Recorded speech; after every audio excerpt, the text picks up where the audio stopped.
Welcome to my YouTube channel. ಇದು 2ನೇ ಆಷಾಢ ಶುಕ್ರವಾರದ ವಿಡಿಯೋ ಆಗಿದೆ. ಮಾರ್ನಿಂಗ್ ಎದ್ದು ನಾನು ಬಜಾರಿಗೆ ಬಂದಿದ್ದೆ ಹೂ ತೊಗೊಳ್ಳೋಣ ಅಂತ ಹೇಳಿ. ನಾನು ರೆಗ್ಯುಲರಾಗಿ ಯಾವಾಗಲೂ ಇವ್ರ ಹತ್ರನೇ ಹೂ ತೊಗೊಳ್ಳೋದು. ಸೊ ಇವ್ರು ಯಾರು ಅಂತ ನಿಮಗೇನಾದರೂ ಗೊತ್ತಿದ್ರೆ ಕಮೆಂಟ್ ಬಾಕ್ಸಲ್ಲಿ ಕಮೆಂಟ್ ಮಾಡಿ. ಹಾಗೆ ವಿಡಿಯೋ ಪೂರ್ತಿ ನೋಡೋಕ್ಕೂ ಮುಂಚೆ ನನ್ನ ಚಾನಲ್ನ ಸಬ್ಸ್ಕ್ರೈಬ್ ಮಾಡೋದನ್ನು ಮಾತ್ರ ಮರಿಬೇಡಿ. ಹೂವೆಲ್ಲ ತೊಗೊಂಡು ಬಂದು ಫ್ರೆಶ್ ಅಪ್ ಆಗಿ ಬಾಗಿಲೆಲ್ಲ ಕ್ಲೀನ್ ಮಾಡಿಕೊಂಡೆ.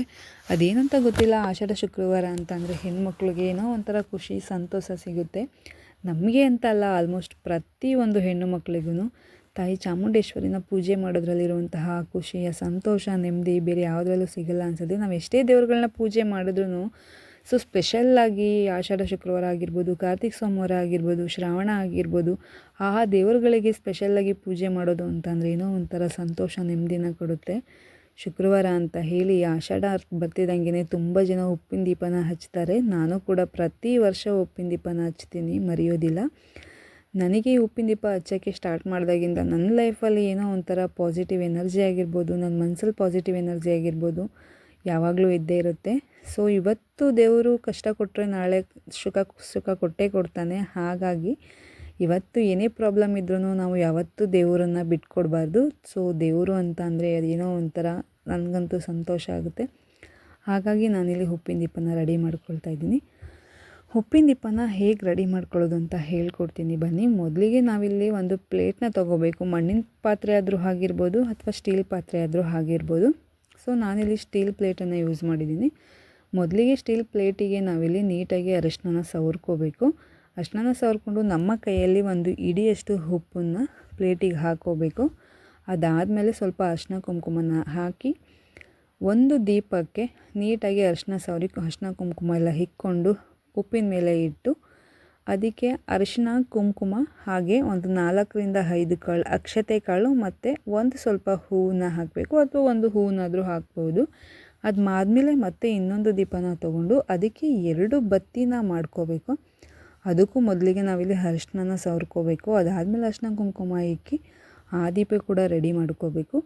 ಅದಾದಮೇಲೆ ಮೇಯ್ನಾಗಿ ಉಪ್ಪಿನ ದೀಪಕ್ಕೆ ಎಣ್ಣೆ ಅಂತೂ ಹಾಕೋ ಹಾಗಿಲ್ಲ, ಮೇಯ್ನಾಗಿ ಹಾಕಬೇಕಾಗಿರೋದು ತುಪ್ಪ. ಸೊ ತುಪ್ಪನ ಹಾಕಿ ದೀಪ ಹಚ್ಚೋದ್ರಿಂದ ತುಂಬ ಒಳ್ಳೆಯದು. ಹಾಗಾಗಿ ಉಪ್ಪಿನ ದೀಪ ಕೂಡ ರೆಡಿ ಮಾಡಿಕೊಂಡೆ. ಅದಾದಮೇಲೆ ಕಾಮಾಕ್ಷಿ ದೀಪ ಕೂಡ ರೆಡಿ ಮಾಡ್ಕೊಳ್ಳೋಣ ಅಂತ ಹೇಳಿ ಕಾಮಾಕ್ಷಿ ದೀಪ ಕೂಡ ರೆಡಿ ಮಾಡ್ಕೊಳ್ಳೋಕ್ಕೆ ನಾನಿಲ್ಲಿ ಸ್ಟಾರ್ಟ್ ಮಾಡ್ಕೊಂಡಿದ್ದೀನಿ. ಸೇಮ್ ಮೊದಲಿನ ಥರನೇ ನಾವಿಲ್ಲಿ ಹೇಗೆ ಒಂದು ಪ್ಲೇಟಿಗೆ ಸ್ವಲ್ಪ ಅರಿಶಿನ ಸವರ್ಕೊಂಡು ಅರಿಶಿನ ಕುಂಕುಮ ಎಲ್ಲ ಹಾಕ್ಕೋಬೇಕು. ಅದಾದಮೇಲೆ ಹೂವಿನಿಂದ ಅಲಂಕರಿಸ್ಕೊಳ್ತಾ ಇದ್ದೀನಿ. ದೀಪಕ್ಕೂ ಕೂಡ ನಾನು ಅರಿಶಿನ ಕುಂಕುಮನ ಹಾಕಿದ್ದೀನಿ, ಬಟ್ ಸ್ವಲ್ಪ ದೂರ ಇಟ್ಟಿರೋದ್ರಿಂದ ನಿಮಗೆ ಕಾಣಿಸ್ತಿಲ್ಲ ಅಂತ ಅಂದ್ಕೊಳ್ತೀನಿ. ನಾನು ಯಾಕೆ ಅಂದರೆ ಬೆಳ್ಳಿ ದೀಪ ಆಗಿರೋದ್ರಿಂದ ಉಜ್ಜೋಕ್ಕಾಗಲ್ಲ ಅಂಥೇಳಿ ಮೇಯ್ನಾಗಿ ಎಲ್ಲ ಕಡೆ ಸಂದಿಗೆ ಅರಿಶಿನ ಕುಂಕುಮ ಇದಾದರೆ ತೆಗಿಯೋಕ್ಕಾಗಲ್ಲ ಅಂಥೇಳಿ ಜಾಸ್ತಿ ಹಾಕಿಲ್ಲ, ಮೇಯ್ನಾಗಿ ಸ್ವಲ್ಪ ಹಾಕಿದ್ದೀನಿ. ಇದಕ್ಕೂ ಅಷ್ಟೇ ಕಾಮಾಕ್ಷಿ ದೀಪನ ನಾವು ಹಚ್ಚಬೇಕಾದ್ರೆ ತುಪ್ಪ ಹಾಕಿನೇ ಹಚ್ಚಬೇಕು. ಸೊ ತುಂಬ ಒಳ್ಳೆಯದು. ಎಣ್ಣೆ ಹಾಕಿ ಹಚ್ಚೋದ್ರಿಂದ ಯಾವುದೇ ಥರ ಪ್ರಯೋಜನ ಆಗಲ್ಲ. ಸೊ ನಾನು ಇದಕ್ಕೂ ಕೂಡ ತುಪ್ಪನ ಹಾಕಿ ಈ ದೀಪ ಕೂಡ ರೆಡಿ ಮಾಡಿಕೊಂಡೆ. ಅದೇನಂತ ಗೊತ್ತಿಲ್ಲ, ಏನೋ ಒಂಥರ ಖುಷಿ ಕೊಡುತ್ತೆ. ದೇವ್ರ ಮನೆಯಲ್ಲಿ ಕೂತ್ಕೊಂಡು ಏನಾದರೂ ಮಾಡಬೇಕು ಅಂದರೆ ಏನೋ ಒಂಥರ ಖುಷಿ ಕೊಡುತ್ತೆ. ಹಾಗಾಗಿ ನಾನು ಇದೆಲ್ಲ ರೆಡಿ ಮಾಡ್ಕೊಳ್ತಾ ಇದ್ದೀನಿ. ನೀವು ಕೂಡ ತುಪ್ಪದ ದೀಪ ಹಚ್ಚಿ, ತುಂಬ ಒಳ್ಳೆಯದಾಗುತ್ತೆ. ಮನಸ್ಸಿಗೆ ಶಾಂತಿ ನೆಮ್ಮದಿ ಎಲ್ಲ ಸಿಗುತ್ತೆ. ಅದಾದಮೇಲೆ ನಾನು 2 ದೀಪನ ರೆಡಿ ಮಾಡಿಕೊಂಡು ತಾಯಿ ಚಾಮುಂಡೇಶ್ವರಿ ಹತ್ರ ಸಂಕಲ್ಪ ಮಾಡಿಕೊಂಡು ತಾಯಿ ಚಾಮುಂಡೇಶ್ವರಿ ಮುಂದೆ ಈ ದೀಪ 2ನ್ನೂ ಇಟ್ಕೊಂಡೆ. ನಂತರ ಇಲ್ಲಿ ನಾನು ಮತ್ತೆ ಎಣ್ಣೆ ಹಾಕಿ ದೀಪ ಹಚ್ಚೋಣ ಅಂತೇಳಿ 4 ದೀಪನ ತೊಗೊಂಡೆ. ನನಗೆ ದೇವ್ರ ಮುಂದೆ ದೀಪ ಉರಿತಾಯಿದ್ರೆ ಅದೇನಂತ ಗೊತ್ತಿಲ್ಲ, ತುಂಬ ಖುಷಿಯಾಗುತ್ತೆ. ಯಾಕೆ ಅಂತ ಗೊತ್ತಿಲ್ಲ, ಇವತ್ತಂತ ಅಲ್ಲ, ಆ್ಯಕ್ಚುಲಿ ನನ್ನ ಅಪ್ಪ ಅಮ್ಮ ಮೊದಲಿಂದನೂ ನನಗೆ ಕಲಿಸಿರೋದಿದೆ. ನಮ್ಮ ಅಪ್ಪ ಅಮ್ಮ ಕೂಡ ತುಂಬ ಚೆನ್ನಾಗಿ ದೇವ್ರು ಮಾಡ್ತಾಯಿದ್ರು. ಅವರನ್ನು ನೋಡಿ ನಾನು ಕೂಡ ಕಲ್ತಿದ್ದೀನಿ. ಯಾಕೆಂದರೆ ನಮ್ಮ ಮನೆ ದೇವರು ಶಿವ ಆಗಿರೋದ್ರಿಂದ ನಮ್ಮ ಮನೇಲಿ ತುಂಬ ಭಕ್ತಿಯಿಂದ ಪೂಜೆನ ಮಾಡ್ತಾಯಿದ್ರು ನಮ್ಮ ಅಪ್ಪ ಅಮ್ಮ. ಹಾಗಾಗಿ ನನಗೂ ಅದು ಬಂದ್ಬಿಟ್ಟಿದೆ, ಏನೂ ಮಾಡೋಕ್ಕಾಗೋದಿಲ್ಲ ಬ್ಲಡ್ಡಿಂದ. ಸೊ ನಾವು ಇಲ್ಲಿ ಶುಕ್ರವಾರ ಅಂತ ಹೇಳಿ ದೀಪನ ತೊಳಿಲಿಲ್ಲ. ಗುರುವಾರನೇ ಪೂಜೆ ಮಾಡೋಕ್ಕಿಂತ ಎಲ್ಲ ತೊಳ್ಕೊಂಡಿದ್ನಲ್ಲ ರಾಯರ ವಾರ, ಅದಕ್ಕಾಗಿ. ಹಾಗೆ ಇಲ್ಲಿ ನಾನು ಇದಕ್ಕೆ ಬತ್ತಿ ಚೇಂಜ್ ಮಾಡ್ಕೊಳ್ತಾ ಇದ್ದೀನಿ. ಪ್ರತಿದಿನ ದೀಪ ಹಚ್ಚೋರು ಅದೇ ಬತ್ತಿಗೆ ಯಾವಾಗಲೂ ಪೂಜೆನ ಮಾಡ್ತಾರೆ, ಅದೇ ಬತ್ತಿಗೆ ದೀಪನ ಹಚ್ಚಿ ಪೂಜೆ ಮಾಡ್ತಾರೆ. ಸೊ ಇಲ್ಲಿ ನೀವು ಪ್ರತಿದಿನ ಪೂಜೆ ಮಾಡೋವಂಥವ್ರು ಪ್ರತಿದಿನ ಕೂಡ ನೀವು ಬತ್ತಿನ ಚೇಂಜ್ ಮಾಡಿನೇ ಪೂಜೆ ಮಾಡಬೇಕು. ಎಣ್ಣೆ ಮಾತ್ರ ಅದೇ ಇದ್ದರೆ ಏನೂ ಆಗೋದಿಲ್ಲ, ಬಟ್ ಬತ್ತಿ ಮಾತ್ರ ಚೇಂಜ್ ಮಾಡಬೇಕು. ಅದೇ ಬತ್ತಿನ ಉರಿಸ್ಬಾರ್ದು ಅಂತ ಹೇಳ್ತಾರೆ. ಹಾಗಾಗಿ ನಾನಿಲ್ಲಿ ಚೇಂಜ್ ಮಾಡಿಕೊಂಡು ಹೂವಿನಲ್ಲಿ ಎಲ್ಲ ಫೋಟೋಗಳಿಗೆ ಮತ್ತು ದೀಪಗಳಿಗೆಲ್ಲ ಅಲಂಕಾರ ಮಾಡಿಕೊಂಡೆ. ನಂತರ ನಾನಿಲ್ಲಿ ದೀಪಕ್ಕೆ ಸ್ವಲ್ಪ ಜಾವತ್ ಪೌಡರ್ನ ಹಾಕ್ಕೊಂಡೆ.